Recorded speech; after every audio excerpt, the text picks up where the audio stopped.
A woman has been jailed for life for the murder of another woman at a children's birthday party in Stepney Green, East London last year.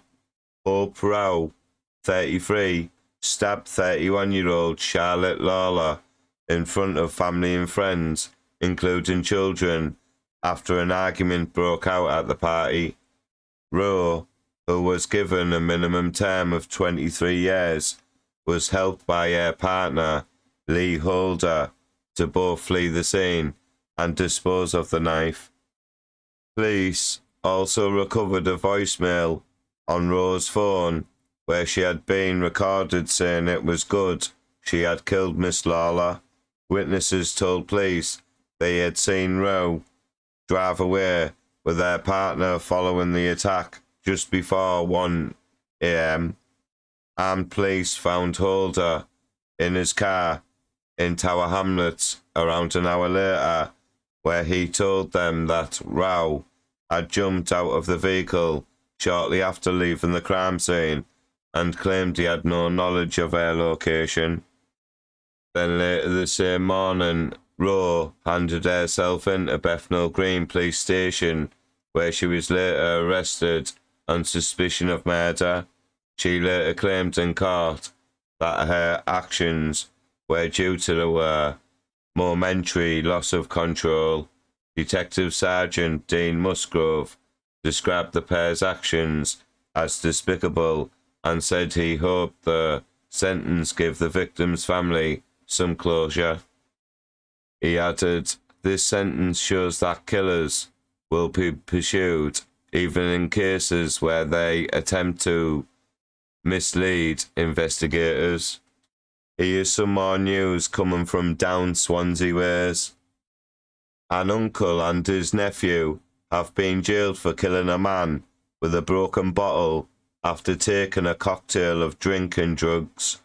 Paul Rosser, 50, was found guilty of murdering Joshua Norman, 27, after attacking him with a glass bottle in Hafford, Swansea, on the 11th of September last year.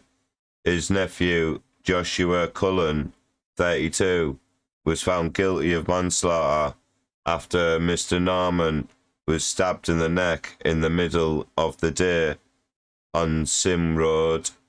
At Swansea Crown Court, Judge Geraint Walters, KC, sentenced Rosser to life in prison for a minimum of 18 years, while Cullen was jailed for 8 years.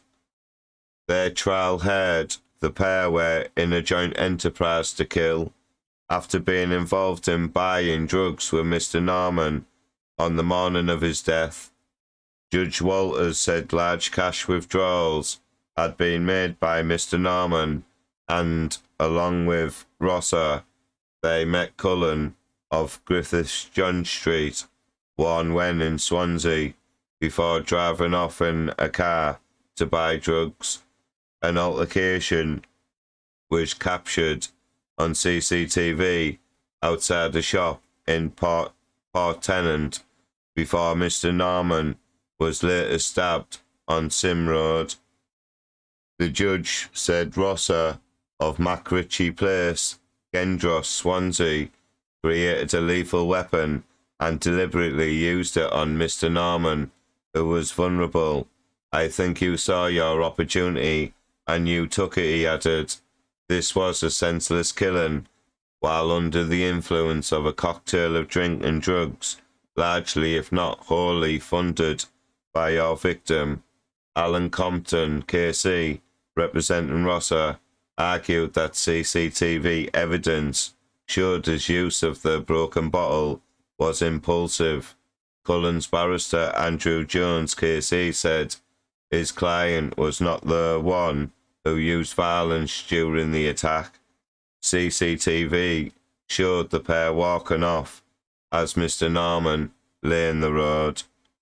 Emergency services were called, but Mr. Norman could not be saved. His mother, Helga, read a victim impact statement and said the months following her son's death were nothing short of a nightmare. "Our lives quickly fell apart, but I refused to let the people responsible for Josh's death to break up what's left of our family, as they've already taken so much from us, she added. She described him as a generous person who had a heart of gold, and she was so proud to be his mother. We are so glad that we have justice for Josh, but nothing will ever take away the pain of losing him. Please like this video, please comment, and don't forget to subscribe to my YouTube channel. Thank you.